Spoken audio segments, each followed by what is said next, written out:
मैं जमाल सईद, नवा कोठी, दीघा, पटना से। आज हम अपने पिछले क्लास को कंटिन्यू करते हुए ये सीखेंगे, जो कुछ भी हम सोचते हैं उसे हम अंग्रेजी में कैसे ट्रांसलेट करते हैं, उस ट्रांसलेट करने का क्या आर्ट है। तो बहुत सी चीज़ तो खुद बनाई जाती है, बहुत सारी चीज़ें याद की जाती हैं और उसी के सहारे हम अपनी बात को मुकम्मल करते हैं। तो आइए सीखते हैं, बगैर किसी ताख़ीर के अपनी बातों को आगे बढ़ाते हैं। आज हम सीखते हैं, इसे ही आप कहते हैं, इसे ही आप कहते हैं, इसे ही आप कहते हैं।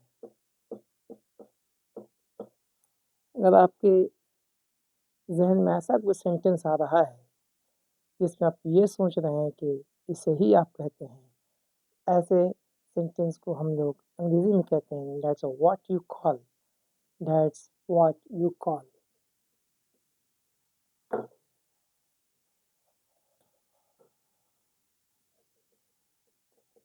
That's what you call. यानी हिंदी में जब हम सोचते हैं इसे ही आप कहते हैं, तो हम उसके लिए अंग्रेजी में ट्रांसलेट करते हैं that's what you call, that's what you call, that's what you call.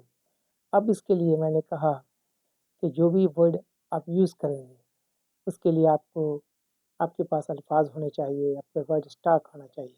हम बार बार इस बात को आपको रिमाइंड करते हैं। अभी मुझे कहना है, मुझे इसे ही कहते हैं बेसाख्तगी। तो बेसाख्तगी, बेसाख्ता कहते किसको हैं? जब कोई बात हम करते हैं और अचानक किसी बात को हम बेसाख्ता बोल देते हैं, इसको कहते हैं बेसाख्तगी। इसके लिए अंग्रेजी में वर्ड आता है स्पॉन्टेनिटी, स्पॉन्टेनिटी, स्पॉन्टेनिटी। तो that's what you call spontaneity, इसे ही आप कहते हैं बेसाख्तगी। That's what you call spontaneity, spontaneity, यानी SPONTANIETY, spontaneity. That's what you call, इसे आप याद कर जाएंगे। दैट्स व्हाट, इसे ही आप कहते हैं, that's what you call spontaneity. इसे ही आप अक्लमंदी कहते हैं, that's what you call wisdom, that's what you call wisdom. इसे ही अक्लमंदी कहते हैं, इसे ही बेसाख्तगी कहते हैं, that's what you call spontaneity, spontaneity. तो सेंटेंस याद कीजिए और साथ साथ इस वर्ड को भी आप याद कर जाइए। उसी तरह से हम दूसरा वर्ड लेते हैं। जब हम कहते हैं कि छोड़ दो, लेट का मतलब ये होता है छोड़ना। लेट के बहुत सारे मीनिंग्स हैं, इसके लिए अलग क्लास हमने पहले पिछले क्लास में पूरा कर चुके हैं। तो लेट गो, छोड़ दो, लेट गो, छोड़ दो। इसके लिए हम एक सेंटेंस लेते हैं, लेट गो मीन्स छोड़ दो। याद कर जाइए, लेट गो, छोड़ दो। क्या छोड़ दीजिए? अब हमको आगे वो वर्ड लगाना चाहते हैं, ईगो छोड़ दो। जो आपके अंदर ईगो है, जो आपके अंदर अना है, अना उर्दू का लफ्ज़ है, अना को छोड़ दो। अना जिसके अंदर है वो आदमी तरक्की नहीं करता है। अना जिसके अंदर है वो आदमी घमंडी होता है, यानी एरोगेंट होता है। थोड़ा उसके अंदर जो है तकब्बुर है, यानी ईगो है। तो अगर हमको हमें कहना है कि तकब्बुर छोड़ दो, तो तकब्बुर के लिए हमें वर्ड याद रखना चाहिए कि इसको एरोगेंस भी कहते हैं और इसके लिए हम ईगो भी कहते हैं। यानी आपके अंदर जो ईगो है इसको एनिलेट करना चाहिए। एनिलेट फिर एक वर्ड हमारे पास आ गया, यानी इसको क्रश कर देना चाहिए, इसको ख़त्म कर देना चाहिए। इस ईगो के ख़त्म करने को भी हम लोग एनिलेट कहते हैं। एनिलेट, एनिलेट, एनिलेट, है ना? तो वर्ड याद करते चलें और ज़रूरी नहीं कि हर चीज़ बोर्ड पर लिखी जाए। जो कुछ भी हम कह रहे हैं उसको गौर से सुनें और कापी पे अपने नोट करते चलें। तो आइए हम कहते हैं कि हमें अपना अना ख़त्म करना है, अना छोड़ दो। तो इस छोड़ दोने के लिए कहेंगे लेट गो ईगो। आइए, ये वर्ड मैंने यूज़ किया, लेट गो, इसमें वर्ड जोड़िए ईगो। ईगो कहते हैं अना को, लेट गो ईगो या let go emotional walls. Emotional walls, देखिए एक वर्ड आ गया हमारे जहन में। तो चूँकि हर एक चीज़ के लिए क्लास शुरू करेंगे तो घंटों घंटा लग जाएगा। हमें कम वक्त में छोटा वीडियोज़ बना करके आपको समझाने की कोशिश कर रहे हैं। चूँकि हमारा कंप्लेंट है कि आप बहुत लंबा लंबा वीडियो बना रहे हैं, तो इसको थोड़ा छोटा करें ताकि हम आसानी से समझ सकें। बहुत सारे स्टूडेंट्स हैं जो बहुत इंटेलिजेंट हैं, बहुत कमज़ोर भी हैं, तो सभी को लेके चलना है हमें इस ग्रुप में। तो let's go of emotional walls. हमें जो हमारे अंदर जो भावुकनेस है, जो हम भावुक हो जाते हैं, जो हमारे अंदर एक इमोशनल वॉल है, जो जिससे दरार बढ़ जाता है हमारे बीच और लोगों के बीच में, जो एक हाइटस, देखिए फिर एक वर्ड आ गया, हाइटस कहते हैं दरार को, है ना। ये जो दरार है दो दिलों के बीच में, एक इमोशनल वॉल्स की वजह से जो हाइटस हो गया, जो दरार आ गया, वर्ड भी याद करते चलें ताकि सेंटेंस के साथ साथ वर्ड भी आपको मालूम हो सके, उसका भी एक स्टॉक आपके पास हो जाए। जितना जितने अल्फाज होंगे, जितना वर्ड स्टॉक होगा, जितने इडियम्स होगा, फ्रेजेस होगा, उतना अच्छा से अच्छा आप इम्प्रेसिव आप पे बोल सकेंगे। तो आइए हम इसको यूज़ करते हैं। मैंने भी एक वर्ड यूज़ किया, एक sentence, let go of ego.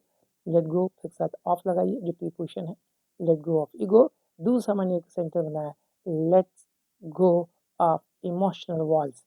हमें अपने भावुकनेस को, हम जो भावुक हो जाते हैं उसको ख़त्म करना, हमें ख़त्म करना है, हमें छोड़ना चाहिए, है ना। Let go of emotional walls. आइए नोट करें, लेट गो ऑफ यहाँ जोड़ें, क्योंकि यहाँ भी मैंने ऑफ यूज़ किया था, let go of emotional, emotional walls, है ना। Let's go of emotional walls, ये हमारे पास सेंटेंस हमने इस तरह से बनाया। आप इसे खूब यूज़ करें, लिखें, बोलने में इस्तेमाल करें, ताकि आसानी से हमें सेंटेंस का जो स्ट्रक्चर है हम समझ सकें। आइए हम इसे से लेते हैं तीसरा, हैविंग। तीसरा, हैव से इस्तेमाल कर रहे हैं, हैविंग। जब हैव के साथ जब हम आईएनजी लगा रहे हैं, हैविंग यूज़ कर रहे हैं, तो जो हमारा जो मेन वर्ब है वो वर्ब थ्री में बदल जाएगा, यानी having eaten, having gone, having read, है ना, having played, having eaten, having slept, sleep, slept, slept, eat, ate, eaten, है ना, go, went, gone।